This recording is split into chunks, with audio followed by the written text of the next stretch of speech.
It is 7:25. You're watching BT Vancouver. Thanks for joining us this morning. Time now to check in with Mike Eppel, News 1130's business editor. Good morning, Mike. How was your weekend? Good morning. Oh, it's all right, Mary. Thank you. How about you?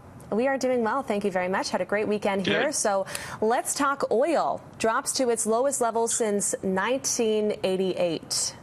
Yes, we've talked about the Canadian price for oil hitting an all-time record low. In this case, it's the U.S. benchmark, West Texas Intermediate.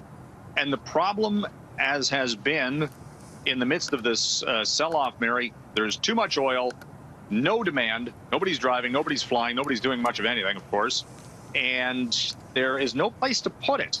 The storage tanks are filling, and in the U.S., for example, they are close to peak capacity for storage. Could happen early next month.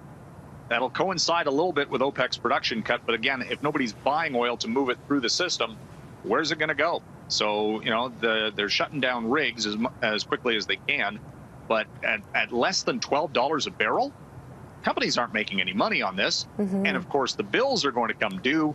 And do they cut their spending? Do they default on debts in some cases? Does that have a ripple effect through the banking sector? It's this cascading effect. And of course, here in Canada, we are more affected by it, more or less, specifically in Western Canada, the Alberta economy specifically. All right, let's talk Canadian small businesses now. We've done many stories on small businesses here in Vancouver. Nearly 50% are now saying they are not going to be able to pay their rent next month. Yeah, that's the talk out of the survey results from the Canadian Federation of Independent Business. It was 25% in April who said they're up against the wall, so to speak, of being able to pay the bills. Now it's 50%. They need more assistance from all levels of government.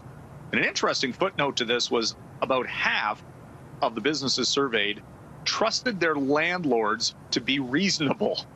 So, that's interesting in and of itself, just the relationship between the tenants and the landlords in a time of crisis. Do you have that relationship to help you bide the time if you're a small business owner where you're already looking at day-to-day challenges? And then this gets piled on, and we'll see if there's more assistance. The talk from the small business community is that, they're thankful for what they've got already, but this is not a short-term scenario that they're dealing with, and rent's coming due.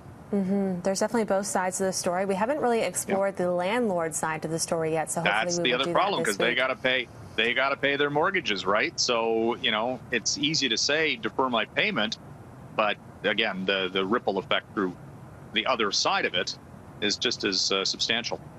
Absolutely. Mike, unfortunately, we are out of time, but nice to talk to you as always. We'll see you tomorrow at the same time. All right. It is 7:28 now. We're going to take a break. We'll have more of your top stories coming up. Stay with us.